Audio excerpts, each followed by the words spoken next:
សួស្តីមិនមិត្តសិក្សាភាសាចិនទាំងអស់គ្នាថ្ងៃនេះយើងវិលមកជួបគ្នាសាជាថ្មីម្ដងហើយសូមស្វាគមន៍មកកាន់ Facebook និង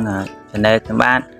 Nulen Channel New ទាំងអស់គ្នាកុំភ្លេចចុច Like Share Follow Subscribe ម្នាក់មួយនឹងបានវីដេអូជារៀងរាល់សប្តាហ៍និងជួយចែករំលែកចំណេះដឹងទាំងអស់គ្នាថ្ងៃនេះមកយើងមកមើលប្រយោគល្អៗទាំងអស់គ្នាប្រយោគដំបូងនេះគឺភាសាចិនថា 我记得មានថាខ្ញុំយល់ថា 我觉得ខ្ញុំយល់ថាតទៅនេះគឺ觉得奇怪觉得奇怪មានថាខ្ញុំយល់ថាចម្លែក觉得奇怪我觉得奇怪តទៅនេះគឺ觉得累了觉得累了មានថាយល់ថាហត់ហើយខ្ញុំថាមានអារម្មណ៍ថាហត់ហើយក៏យល់ថាហត់ហើយតទៅនេះគឺ你觉得怎么样你觉得怎么样មានថាអ្នកយល់យ៉ាងម៉េចដែរ你觉得怎么样មើលបន្តទៀត我觉得很好我觉得很好ខ្ញុំយល់ថាល្អណាស់បន្តទៀតនេះគឺ我觉得红色很可爱我记得红色很可爱មានថាខ្ញុំយល់ថាពណ៌ក្រហមគួរឲ្យស្រឡាញ់ណាស់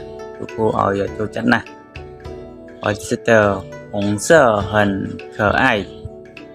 តទៅនេះគឺ一点也不觉得累一点也不得累មានថាបន្តិចក៏មិនមានអារម្មណ៍ថាហត់ដែរឬក៏បន្តិចក៏ហត់ដែរ我觉得也不觉得累觉不得累是啥តទៅនេះគឺ你觉得这个计划怎么样អ្នកយល់ថាផែនការមួយនេះយ៉ាងម៉េចដែរ你觉得这个计划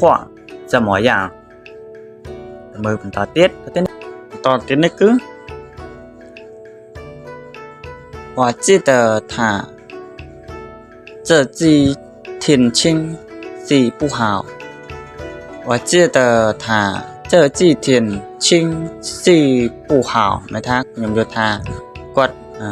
ជាស្រេចខ្ញុំយល់ថាគាត់ប៉ុន្មានថ្ងៃនេះអារម្មណ៍គាត់មិនសូវល្អទេ我记得他这几天情绪不好អូខេបន្តទៀតនេះគឺ我记得这个是可乐这个是水我记得这个是可乐នឹងហើយខុសឆ្គងយ៉ាងណាក៏សូមអធិស្ឋានជួបគ្នានៅវីដេអូក្រោយទៀត